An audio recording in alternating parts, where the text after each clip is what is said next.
గోపికుల హృదయంలోని అజ్ఞాన అంధకారాన్ని తొలగించేటటువంటి కార్యాన్ని కృష్ణుడే స్వయంగా చేస్తాడు.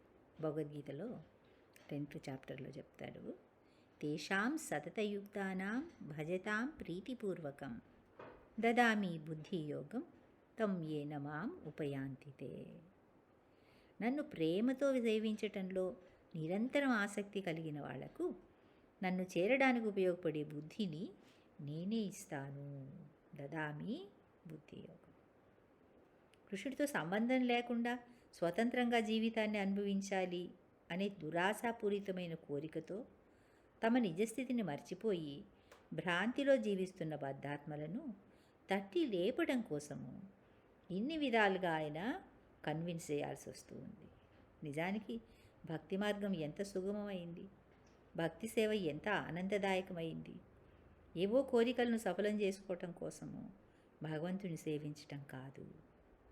కోరికలన్నిటి నుండి ముక్తులైన పరమ భక్తులు కూడా నిరంతరం తప్పించేది పరమ పావనమైన పరమపురుషుడి చరణకమలాలను. ఆయన ఒక్కడే ప్రభు. తగిన వాడందరూ మృత్యులు అని అనేకసార్లు చెప్పుకున్నాము. ఏకలా ఈశ్వర కృష్ణ ఆరా సబ్ వృత్యా. ఈ స్పిరిచువల్ ప్లాట్ఫామ్లో తీసుకుంటే సేవకుడు అనేది ఇన్ఫీరియర్ పొజిషన్ కాదు. ప్రధానమైన 5 భక్తి రసాలలో హయ్యెస్ట్ అయినటువంటి మాధుర్య రసము ఈ యథార్థాన్ని నిరూపిస్తుంది. అంటే మాధుర్య రసంలో మళ్ళీ 2 రకాల విధానాలు ఉన్నాయి, స్వకీయ పరకీయ అని. స్వకీయ అంటే ఆయనకు రాణులు కాగలిగిన 16,108 మంది రాణులతో ఉండేటటువంటి బాంధవ్యం. పరకీయ అంటే ఆయనకు అత్యంత ప్రియసకులైన గోపికలతో అనుబంధం. గోపికల కృష్ణ భక్తి అసమానంగా ఉంటుంది. నిజానికి వాళ్ళందరూ కృష్ణుడిని భక్తితో పొందాలి అనుకున్నారన్నమాట. అతని సౌందర్యాన్ని ప్రేమించారు. భర్తగా పొందాలి అని కూడా అనుకుంటారు. కానీ అది కామంతో అయినా దేంతో అయినా సరే కృష్ణుడి పైన మనసును పూర్తిగా లగ్నం చేస్తే అప్పుడు తప్పనిసరిగా వాళ్ళు కృష్ణుడికి ప్రియమైన వాళ్ళు అవుతారు. వాళ్ళు సామాజిక ధర్మాలన్నీ దేన్ని కూడా అసలు లక్ష్య పెట్టలేదు. మీ కుటుంబ ధర్మము వీటన్నిటిని కూడా ఆయన వాళ్ళు ఏది కేర్ చేయరనమాట. అందువల్లనే కృష్ణ భక్తుల్లో శ్రేష్ఠులుగా ఉన్నారు గోపికలు. అంటే మీరు నాపై చూపిస్తున్నటువంటి ప్రేమకు బదులుగా నేనేమీ ఇవ్వలేను, ఇది అసాధ్యం, నేను మీకు రుణగ్రస్తుడిని అని కృష్ణుడు స్వయంగా వాళ్ళతో చెప్పుకున్నాడు అనమాట. వారి ప్రణయలీలలు జగద్విదితాలు అయినప్పటికీ అవి ప్రాపంచికుల మధ్య జరిగే తుచ్చమైనటువంటి కామకలాపాలు కాదు. గోపికలు ఎటువంటి లౌకికమైన కామభావన లేకుండా కృష్ణుడితో విహరించారు. కృష్ణుడి పట్ల వాళ్ళ కలిగిన ఆకర్షణ అది కామం కాదు, భౌతికమైనటువంటి శారీరక సంబంధం కాదది. గోపికలు ఎటువంటి లౌకికమైన కామభావన లేకుండా కృష్ణుడితో వాళ్ళు విహరించగలిగారు. సంపూర్ణమైన ఆ కృష్ణుడి అనుగ్రహమును వాళ్ళు పొందగలిగారు. అయితే రాసలీలు జరగడానికి కాస్త ముందుగా కృష్ణుడి వేణుగానానికి ఆకర్షితులయ్యి ఒకరోజు శరద్రాత్రి టైంలో రాత్రిపూట ఇల్లు వదిలేసి వాళ్ళు వెళ్తారనమాట గోపికలందరూ. అలా వెళ్ళి కృష్ణుడితో సాహచర్యాన్ని పొందిన కారణంగా తాము జగత్తు అందులో అత్యంతమైనటువంటి భాగ్యవంతులైన స్త్రీలు అని వాళ్ళు భావిస్తారన్నమాట. అటువంటి భావనతో ఒక గర్వం లాంటి భావంతో వాళ్ళు అతిశయిస్తారు. కృష్ణుని ప్రేమించటంలో సేవించటంలో అహంకారానికి ఎప్పుడూ తావులేదు. గోపికలకు ఇది అంటే వాళ్ళలో కలిగింది అని తెలుసుకోగానే వెంటనే మాధవుడు అక్కడి నుంచి అదృశ్యమైపోయాడు. పరమభక్తురాండైనటువంటి గోపికల మిథ్యాగర్వాన్ని తొలగించటంలో కృష్ణుడు ప్రదర్శించినటువంటి ఈ వైరాగ్య విభూతి అసమానంగా ఉంటుంది. ఆత్మారాముడైన కృష్ణుడు ఎవరిపైనా దేనికి ఆధారపడడు. తనను సేవించదలుచుకున్న వాళ్ళ కోరికను బట్టి వారికి ఆలంబనం అవుతూ ఉంటాడు. గోపికల్లో క్షణకాలం పాటు పొడసూపిన అతిశయాన్ని కృష్ణుడు వెంటనే తొలగించాడు అంటే మరి మనలాంటి సామాన్యుల భక్తి ఏ పాటిదో, ఆయనను సేవించే అర్హత ఎంత మాత్రం ఉందో గ్రహించుకోవాలి. సేవాభావం రూపుదాల్చిన గోపికలకు జీవిత ఆరంభం నుండి కృష్ణుడు తప్ప మరొకటి తెలియదు. అతని పట్ల వారికి ఎంతటి అనురక్తి అంటే రెప్పపాటు వలన క్షణకాలం కృష్ణుని చూడలేకపోవటం అనే దాన్ని వాళ్ళు సహించలేకపోయేవారు. బ్రహ్మదేవుడు మూర్ఖత్వంతో కనురెప్పలు సృష్టించాడు. రెప్పపాటుతో కృష్ణుని చూడనీయకుండా అవి నిరోధిస్తున్నాయి అని వాళ్ళు విధాతను నిందించుకునేవాళ్ళు. ఒక క్షణం కూడా కృష్ణుడితో వియోగాన్ని సహించలేక గోపికలు అక్రూరుడి వెంట కృష్ణ బలరాములు మధురకు వెళ్ళిపోతున్నప్పుడు భరించలేనటువంటి పరితాపంతో అనాథలైపోయాము అని రోధిస్తారు. త్వరలో తిరిగి వస్తాను అని మాట ఇచ్చాడు కృష్ణుడు. అయినప్పటికీ వాళ్లకు చిరకాలం కృష్ణుడు పునర్దర్శనం లభించనే లేదు. తర్వాత ఎప్పటికో సూర్యగ్రహణం సందర్భంగా, అంటే ఆ సమయానికి కృష్ణుడికి ఎన్నో పెళ్ళిళ్ళు చేసుకున్నాడు, మహారాజుగా ఉన్నాడు, ద్వారకా నగరంలో ఉన్నాడు. అంతకాలం తర్వాత వాళ్ళు సూర్యగ్రహణ సమయంలో చూడగలిగారన్నమాట. అక్కడ కురుక్షేత్రంలో సమంత పంచకం అని ఒక ప్లేస్ ఉంది. అది పరశురాముడు క్షత్రియవధ చేసిన తర్వాత ఆయనకేం పాపం అంటదు, అయినప్పటికీ ఆ పాపాన్ని ప్రక్షాళన చేసుకోవటం కోసమని అక్కడ యజ్ఞాలు చేశాడనమాట ఆయన. ఆ పుణ్యస్థలానికి ద్వారకావాసులందరితో పాటు కృష్ణ బలరాములు వెళ్తారు. కృష్ణ బలరాములు అక్కడికి వస్తున్నారని తెలిసి ఇంక అందరూ పాండవులు, వృందావన వాసులు అంతా సన్నిహితులందరూ కూడా అక్కడికి వెళ్ళి వాళ్ళని కలుసుకుంటారు. కృష్ణుని చూడడానికి గోపికలు ఎంత ఉత్కంఠతతో ఉన్నారో అసలు ఎవ్వరూ ఊహించలేరన్నమాట. వాళ్ళు చూపులతోనే కృష్ణుణ్ణి తమ హృదయంలోకి తీసుకుని తనివి తీరా ఆలింగనం చేసుకుంటున్నారు.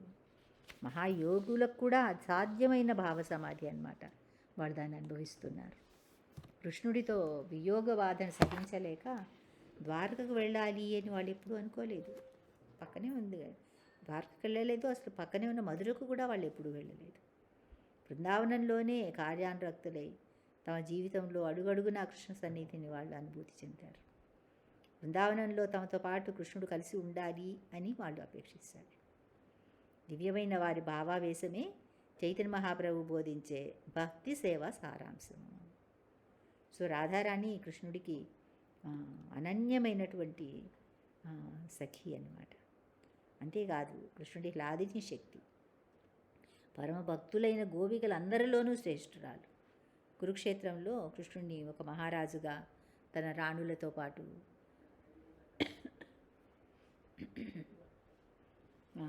తన రాణులతో బంధువర్గంతో కలిసి చూడడం అనేది ఆమెకు సంతృప్తిని కలిగించదన్నమాట. కృష్ణ, నిరంతరం నీ పాదసేవలో నిమగ్నమై తన్మయత్వాన్ని పొందే ఈ దీనురాల్ని కరుణించు. నీ సాన్నిహిత్యంలో దివ్యమైన ఆనందాన్ని అనుభవించే మేమంతా ఇప్పుడు నిరాశ్రితులుగా ఉన్నాము.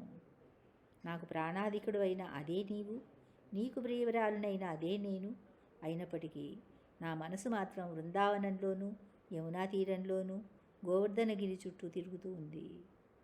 నువ్వు మళ్ళీ అక్కడికి ఎప్పుడు వస్తావు? అది రాధారాణి మనోగతం.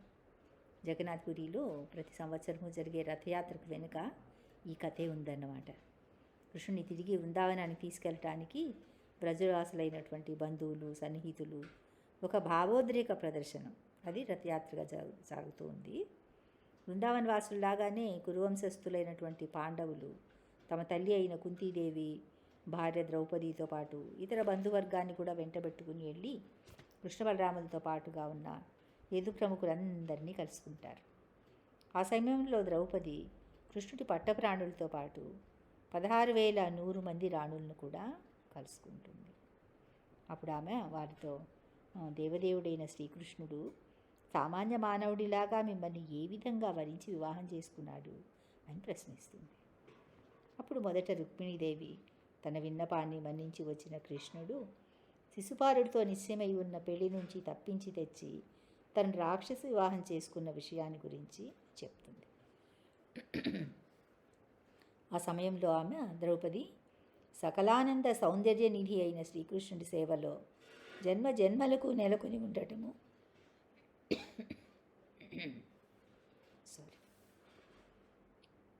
జన్మ జన్మలకు నెలకొని ఉండటము నా నిత్యమైన కోరిక, ఇదే నా జీవితాభిలాష అంటుంది.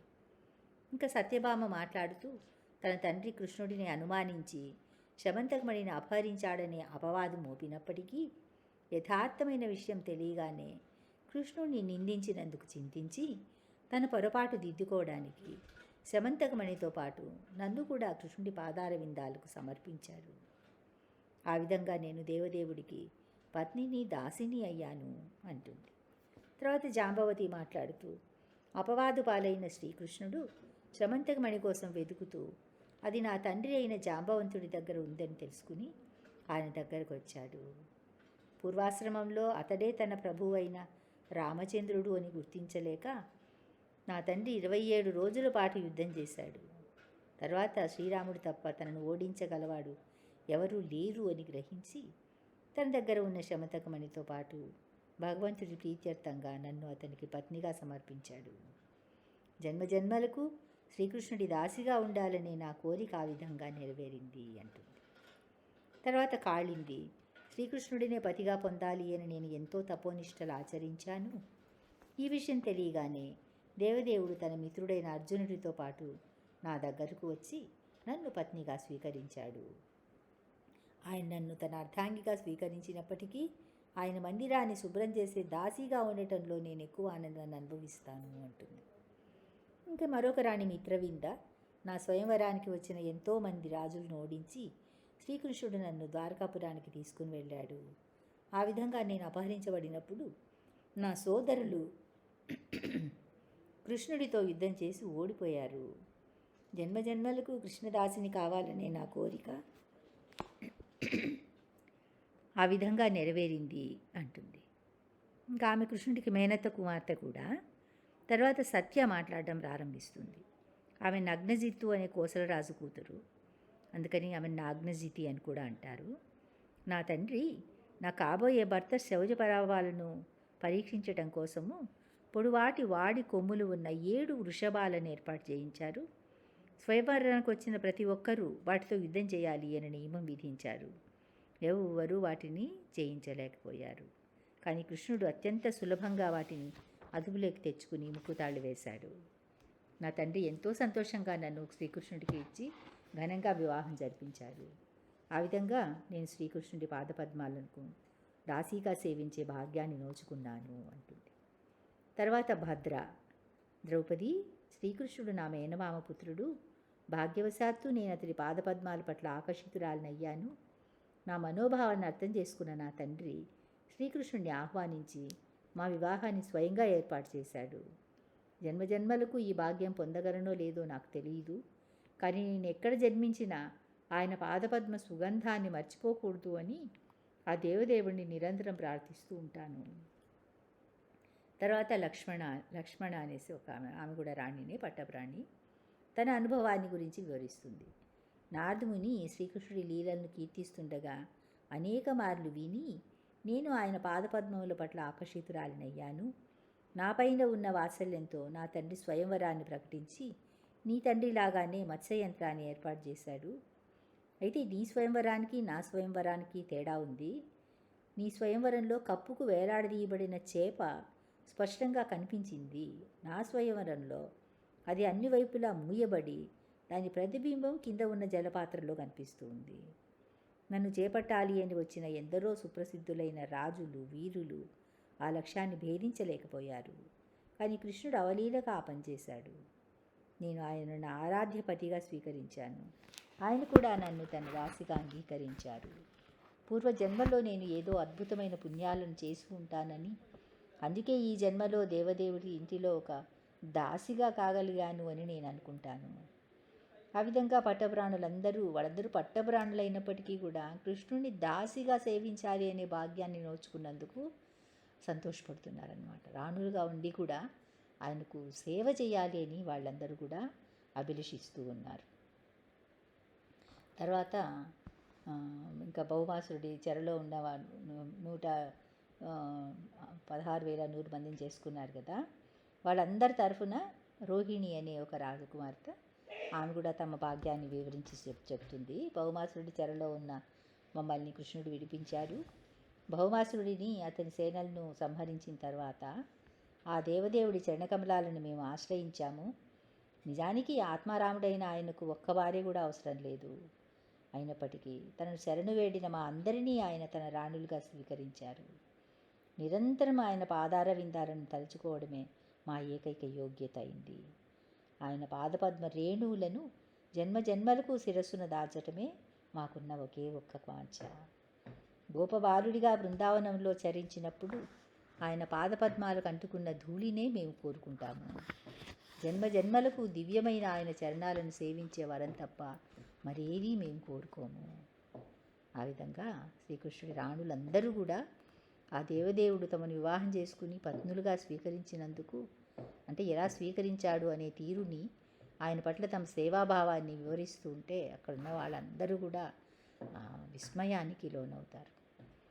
ఉత్తమ వంశ సంజాతులైన రాకుమార్తెలైనప్పటికీ కృష్ణపత్నులైన వాళ్ళందరూ అంకిత భావంతో, ప్రేమానురాగాలతో తమ భర్త పట్ల అనురక్తితో ఉండడం చూసి అందరూ మెచ్చుకుంటారు. ఇంకా 16,108 మంది భార్యలతో కలిసి కృష్ణుడు ఏ విధంగా కాలం గడుపుతున్నాడో తెలుసుకుందామని ఒకప్పుడు నారదముని అనుకుంటాడు. భౌమాసురుని సంహరించిన తర్వాత అతని చెరలో ఉన్న రాకుమార్తెలందరినీ వారి కోరిక ప్రకారం కృష్ణుడు వివాహం చేసుకుంటాడు కదా. ఒక అద్భుతమైన లీలా ప్రదర్శనం అది. కృష్ణుడు ఒక్కడే అయినప్పటికీ అన్ని వేల రూపాలను పొంది ఏకకాలంలో విడివిడిగా అంతమందిని కళ్యాణం చేసుకుంటాడు. వారందరితో కలిసి కృష్ణుడు ఏ విధంగా జీవిస్తున్నాడో తెలుసుకుందామని నారదుని ఉత్సాహంగా వారు ఆ ప్రసాదాలన్నీ దర్శిస్తారు.